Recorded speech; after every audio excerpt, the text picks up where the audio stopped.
And today I'm going to grace you with the greatest movie ever made, an extremely goofy movie. All movies you have ever seen in your entire life and will see in your future will bow down to the greatness that is this film. And we see the boys from the first movie dreaming of winning the X Games. Sick. Rad, bro. It's at this moment that I'm kind of wondering where Bobby's parents are, because you never see Bobby's parents. And I know it's been 22 years since this movie came out, and this is the only plot hole in the entire film. Just give me a series based around Bobby Zimmerowski and just answer all of our questions that we have about this character. And if you don't bring back Pauly Shore for the series, there will be consequences.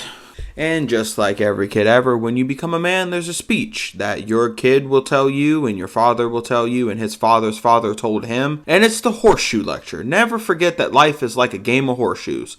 And you will succeed everything that you attempt in your life by just staying in focus. Because this movie teaches all the life lessons that you'll need for the rest of your life. So you don't have to raise your child. You can just show them this movie and they'll learn everything they need to survive. And this movie has everything. Family heirlooms, a father's love, even Polaroid pictures. Remember Polaroid, the best way to shoot a photo? Why use digital cameras on our phones when we could just carry a bulky Polaroid camera around everywhere we go? The early 2000s were the best. And then we see the leader of the Gammas, the most important person in all of Disney canon. There is none greater than Bradley Uppercrust III. His power transcends the medium of this film to the point where last Halloween, again, I've told you before, I'll tell you again, your lovely narrator, went in costume as Bradley Uppercrust III because I could feel the power flowing through me as I wore that purple shirt with the vaguely blue collar underneath and the generic slacks. Just look at those sweet, sweet generic slacks with tennis shoes. You know he doesn't care about your opinion. He just does as he wishes. And then we see that this movie teaches us the true adulthood experience. Because when you work at a job, it feels like a prison. And you have to be constantly reminded why you do this. Because if you don't, you'll lose yourself. You'll lose your spirit to the capitalist grind. And you only in meaning in life will be to make toys. And if you let them do that, you let them win. And you cannot let them win. No matter what you do in your life, you cannot let them take your childhood innocence. Otherwise, you will be Pete instead of Goofy, and nobody wants to be a Pete. But also remember that you can't keep too much of your childhood innocence, otherwise you will destroy a toy factory, lose your job, and have to be put in the college industrial complex, where you'll go to college debt for the rest of your godforsaken days, especially if you go back to school at 40 and you don't come for money. And then we immediately see as the upper crust of society, Bradley Uppercrust III sees a common man be able to do anything more successful than him, and in his elite brain, he has to find a way to exploit him. And remember that if you ever come from the lower semblance of society like I do, everybody above you is trying to exploit you, and you need to keep your smarts about you, because remember, life is like a horseshoe game,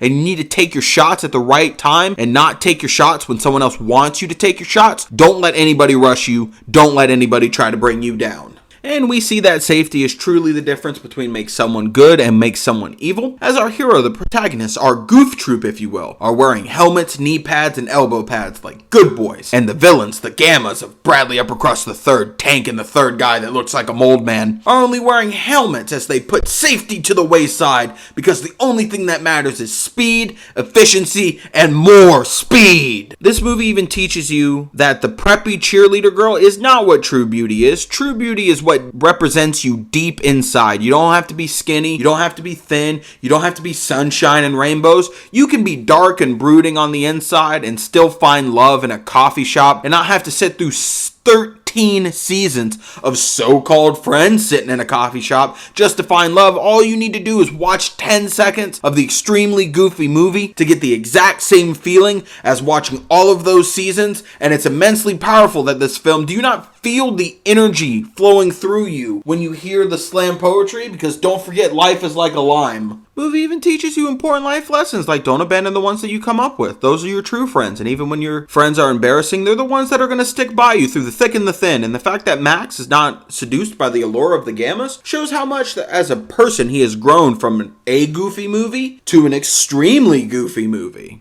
And remember kids, if you're ever bullied in school or anything at all in life, all you need to do is drop a sick slam poetry session right in front of your bully's face, and they'll be so impressed by your auditory skills that they will will leave you alone for the rest of your days. Slam poetry is a skill that will help you survive in everyday life. It is not just useful in coffee shops, but it's also useful at your local Panera Bread.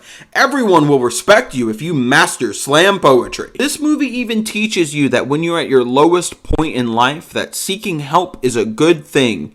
You will find guidance and others' advice and be able to pull yourself up and motivate yourself to find a solution. Like Goofy losing his job at the toy factory and realizing that he can have a better life now and spend time with his son, and he can just go back to school and get a degree so he can get a quote unquote real job. And it's at this point that I realize that I relate so much more to Bobby Zimmerowski than I ever thought I would, as we see him in a philosophy class in progress, and our good friend is just dead asleep, ignoring everything else that's going on in the scene. He's asleep and he paid money to be there, and he's still sleeping. I wish I had that level of not caring about anything in the world. I want to be more like Bobby Zimmerowski. We should all learn to take a break at some point and just relax a little bit and realize that the humdrum world around us will keep going. If we're not a part of it for a little bit, we just need to relax and eat some cheese whiz and just have a good time. And then we even see more of the amount of growth that Max has, because he immediately isn't like, oh man, this sucks that my dad's here. This is garbage.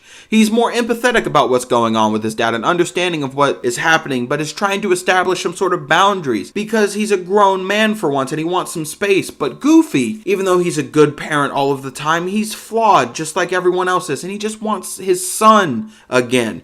But Goofy, you're in the wrong here. It's healthy to have some space when a child gets older, and it's not wrong of Max to ask for a little freedom.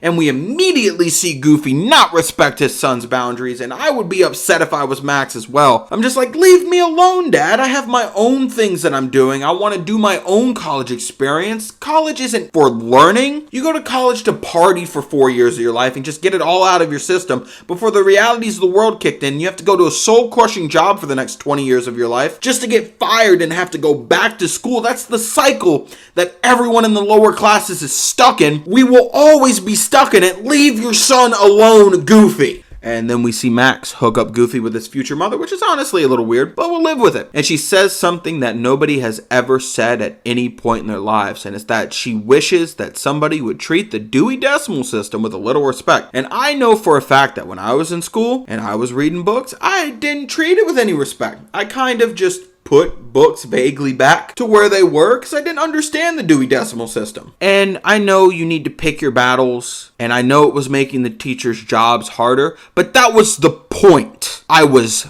fighting the teachers in my own way by making their jobs just a little bit harder in small, insignificant ways to make myself feel better, because you need to care about yourself. That's the only way that you'll be able to do anything. You see Goofy start taking care of himself and start to see himself as a priority so he can take care of Miss Marple, and in turn try to give the Dewey Decimal System some sort of respect, which is an impossible task because it's a useless symbol of order in a world surrounded by chaos. You think the library truly cares about the order of books? They don't care about books. They don't care about you. They're there for a paycheck. We're all just here to gain another paycheck, and your wife outside your job is mad at you for some reason, but that doesn't matter. You don't have to think about that. You don't have to think about the Dewey Decimal System as something that you have to respect. It's not something you have to respect. Put books anywhere that you want to put books. It's your life. You're allowed to do whatever you want to do. Burn down the library if that's what you want to do. For all I care, burn the Dewey Decimal System down. Take it from the smallest level of your local library, your local chapter of your library in your county. Move all the books. Burn the books. Then move on to the state library in your state capital. Do that. Mess up the Dewey Decimal System there. Then go all the way up to D.C., to the National Library. Burn down the system that is the Dewey Decimal System. Go and change all of the books in the Library of Congress. Who's going to stop you? Melville Dewey? He's not going to do anything. He's dead. And how should he get any semblance of respect in this world where I don't get respect in my own life? And this has been part 1 of an extremely goofy movie. Yes, this is only part 1. There may be 2 parts, maybe even 3 parts. I haven't decided yet. But if you like this one, you'll like the next one. Go ahead and hit us with a like, subscribe. Tell me in the comments how much you hate Melville Dewey. and I will see you next time.